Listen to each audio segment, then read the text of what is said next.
Well, you can read about it in my book, The Lost World. I wrote it, definitely not. It was that Arthur Conan Doyle. Or Ed Malone, he was just a scrounging journalist.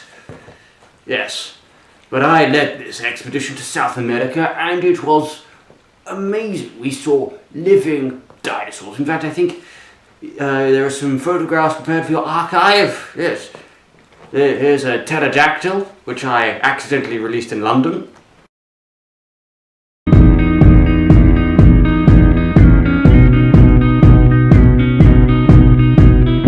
In 1824, the very first dinosaur discovery was made. It was a carnivorous genus called Megalosaurus, identified by William Buckland. The name literally means great lizard. And then in 1842, the word dinosaur was coined by Richard Owen, who was then the curator of the Natural History Museum. The term was used to describe the three dinosaur species that were then known to exist. They were Megalosaurus, Iguanodon, and Allosaurus. And this term would also be used to describe any relatives between those three species. The fossils, however, were fragmented, and the scientists at the time had to try and work out what the dinosaurs looked like. And you can see in Crystal Palace Park, they made these very ambitious attempts to recreate the dinosaurs that they then believed were like that. One of the most famous examples of these recreations, which we can still see today, is that of Iguanodon. So it's got a very lizard-like appearance, and rather famously, what we now know to be a thumb spike was placed on the snout of the Iguanodon, much like a rhinoceros's horn. As more fossils were discovered, then the images of these dinosaurs were updated. We now know that Megalosaurus was bipedal, and that the thumbspike of Iguanodon was indeed a thumbspike, and it had a much more slender snout than those originally depicted, with the rather broad faces that you can see in Crystal Palace Park. However, the notion of dinosaurs dragging their tails along the ground like modern lizards persisted for quite a long time. In fact, this even carried on to the point where fossils would actually be broken by museum curators to get them into what they thought was the correct position. How did the dinosaurs get there? Did you take into account the continental drift? What do you mean continental drift? Artistic depictions of dinosaurs throughout the 20th century, like those made by Charles R. Knight, often depicted dinosaurs as being large, sluggish beasts, simply waiting around for a better species to come along and for them to become extinct. This, however, was to change in 1964 when John Ostrom discovered Deinonychus. Deinonychus was clearly a fast, nimble predator which didn't have a sluggish lifestyle. In fact, from these fossils, John Ostrom suggested that dinosaurs were warm-blooded, fast, and much more like the animals we see on the Great Plains in the modern era, and even that they had feathers.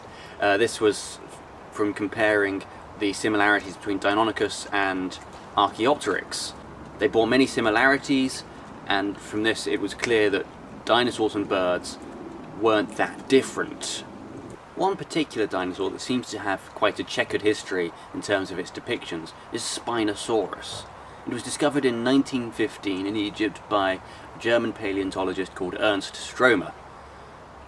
Of course, the fossils were highly fragmented. In fact, we didn't even know that it had the long crocodilian snout, which it's commonly known to have.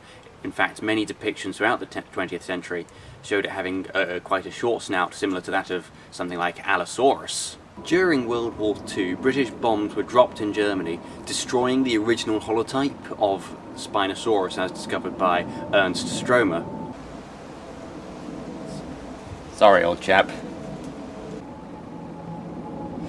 So, since no holotype specimen exists, there is still some debate proposing that we rename those current specimens of Spinosaurus that exist, since no holotype specimen exists. With the discovery of Spinosaurid relatives like Baryonyx, Suchomimus, and Ichthyovenator, the appearance of Spinosaurus as depicted by scientists did evolve with these images and subsequently changed with that in the public consciousness, and this was actually helped somewhat by an appearance of Spinosaurus in Jurassic Park 3, even though they did get some things wrong in the film. The development of Spinosaurus depictions didn't stop here. In 2014, a team led by Nizar Ibrahim found new fossils of Spinosaurus and made further reconstructions, which found that the images of Spinosaurus were wrong, but not entirely. It was still evolving. So, for example, rather than being a functional biped or switching between bipedal and quadrupedal, it was functionally quadrupedal. And even the structure of the sail was quite different. It had a kind of curve in the middle. But here we have a photograph of an Allosaurus, the deadliest predator to ever walk the earth. I tell you, there will never be anything as big or as terrifying as the Allosaurus. Not even another dinosaur could be as terrifying. What does the future hold for the public's imagination of dinosaurs? Well, Jurassic Park and Walking with Dinosaurs were both very instrumental in showing the world that dinosaurs weren't sluggish movie monsters, but rather more like modern animals that we would see in something like a David Attenborough documentary. And of course they were, to date, the most accurate depictions of dinosaurs that had ever been shown to the general public.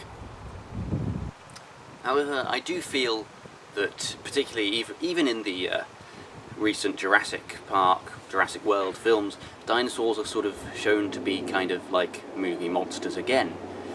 But I don't think that this is something that the public would want. I think the world is ready to see feathered dinosaurs, even feathered tyrannosaurids. It's known that tyrannosaurids did have feathers, so why they've not appeared in films, I don't know. There are loads of artistic interpretations which you can just find online and show that Tyrannosaurus still looked terrifying with feathers on.